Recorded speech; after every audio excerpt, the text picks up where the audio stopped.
میرے عزیز دوستو، میرے بھائیوں، آج میں یہاں کوئی تقریر کرنے نہیں آیا۔ آج میں اپنے دل کا درد لے کر آپ کے سامنے ہوں۔ آج ہمیں اپنے گریبان میں جھانکنے کی ضرورت ہے۔ سوچو، کب تک، آخر کب تک ہم اس دھوکے کی دنیا میں کھوئے رہیں گے؟ کیا ہمیں مرنا نہیں ہے؟ کیا ہمیں اس رب کے سامنے کھڑا نہیں ہونا جس نے ہمیں پیدا کیا ہے؟ اللہ تعالیٰ قرآن کریم میں فرماتے ہیں، کل نفس ذائقۃ الموت، ہر جان کو موت کا مزہ چکھنا ہے۔ سوال یہ نہیں ہے کہ موت کب آئے گی، سوال یہ ہے کہ موت کے وقت ہمارا حال کیا ہوگا؟ کیا اللہ ہم سے راضی ہوگا، یا ہم گناہوں کی گٹھڑی سر پر اٹھائے اس کے سامنے شرمندہ کھڑے ہوں گے؟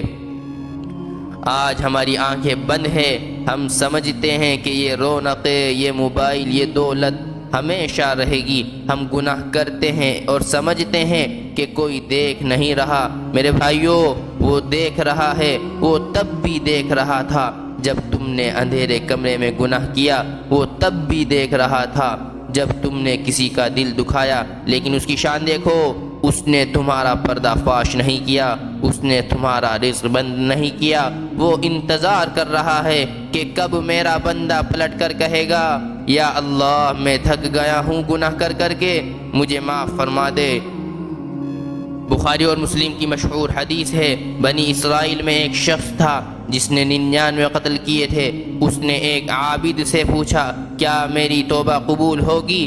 اس نے کہا نہیں، تو اس نے اسے بھی قتل کر دیا۔ 100 قتل پورے ہو گئے، لیکن دل میں ایک تڑپ تھی، ایک درد تھا۔ وہ ایک عالم کے پاس گیا۔ عالم نے کہا، اللہ کی رحمت اور تمہارے درمیان کوئی رکاوٹ نہیں ہے، بس یہ جگہ چھوڑ دو اور فلاں لوگوں کے پاس چلے جاؤ، وہ اللہ کی عبادت کرتے ہیں۔ وہ شخص نکل پڑا، ابھی راستے میں ہی تھا کہ موت آ گئی۔ فرشتوں میں جھگڑا ہوا۔ جنت کے فرشتوں نے کہا کہ یہ توبہ کرنے نکلا تھا۔ جہنم کے فرشتے کہہ رہے تھے، نہیں، اس نے 100 قتل کیے ہیں۔ اللہ نے زمین کو حکم دیا، نیکی والی جگہ قریب ہو جا۔ جب ناپا گیا تو وہ نیکی والی زمین کے تھوڑا قریب تھا، اللہ نے اسے معاف کر دیا۔ سبحان اللہ! سوچو، 100 قتل کرنے والے کو اگر اللہ معاف کر سکتا ہے تو کیا وہ تمہیں معاف نہیں کرے گا؟ تمہاری امید کیوں ٹوٹ گئی ہے؟ اللہ تو کہتے ہیں، لا تقنطوا من رحمت اللہ، اللہ کی رحمت سے مایوس نہ ہو۔ دوستو، گناہ سے بچنے کا ایک ہی راستہ ہے، موت کو یاد رکھنا۔ جب گناہ کا دل کرے تو سوچو، اگر اسی وقت موت کا فرشتہ آ گیا تو میرا کیا ہوگا؟ کیا میں اسی حالت میں اللہ کے سامنے پیش ہونا چاہتا ہوں؟ ایک دفعہ ایک بزرگ سے کسی نے پوچھا، حضرت، نفس گناہ پر اکساتا ہے، کیا کروں؟ انہوں نے فرمایا، گناہ ضرور کر، مگر 3 شرطیں پوری کر دے پہلے۔ نمبر 1، ایسی جگہ جا کر گناہ کر جہاں اللہ نہ دیکھ رہا ہو۔ نمبر 2، اس کا دیا ہوا رزق کھانا چھوڑ دے، پھر گناہ کر۔ نمبر 3، جب موت کا فرشتہ آئے تو کہہ دینا، ابھی رک جاؤ، مجھے تھوڑی دیر اور گناہ کرنے دو۔ وہ شخص رونے لگا اور بولا، حضرت، یہ تینوں ممکن نہیں۔ تو پھر میرے عزیزو، جب ہم اللہ کی زمین پر ہیں، اس کا رزق کھا رہے ہیں اور اس کی نظروں کے سامنے ہیں، تو ہمیں گناہ کرتے ہوئے شرم کیوں نہیں آتی؟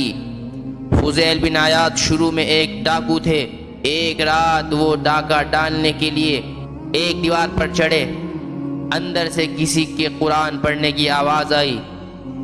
کیا ایمان والوں کے لیے ابھی وہ وقت نہیں آیا کہ ان کے دل اللہ کے ذکر سے نرم ہو جائیں؟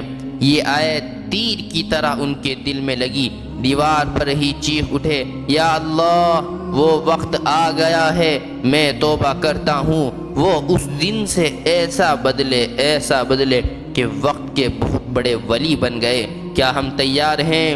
کیا ہمارا وقت نہیں آیا؟ ہم کس چیز کا انتظار کر رہے ہیں؟ بڑھاپے کا؟ کس نے گارنٹی دی ہے کہ ہم کل کا سورج دیکھیں گے؟ ایک جنگ کے بعد ایک عورت بدحواس ہو کر اپنے بچے کو ڈھونڈ رہی تھی۔ جو بچہ ملتا اسے سینے سے لگا لیتی۔ جب اپنا بچہ ملا تو اسے کلیجے سے لگا کر دودھ پلانے لگی۔ نبی کریم صلی اللہ علیہ وسلم نے صحابہ سے پوچھا، کیا یہ ماں اپنے بچے کو آگ میں پھینک سکتی ہے؟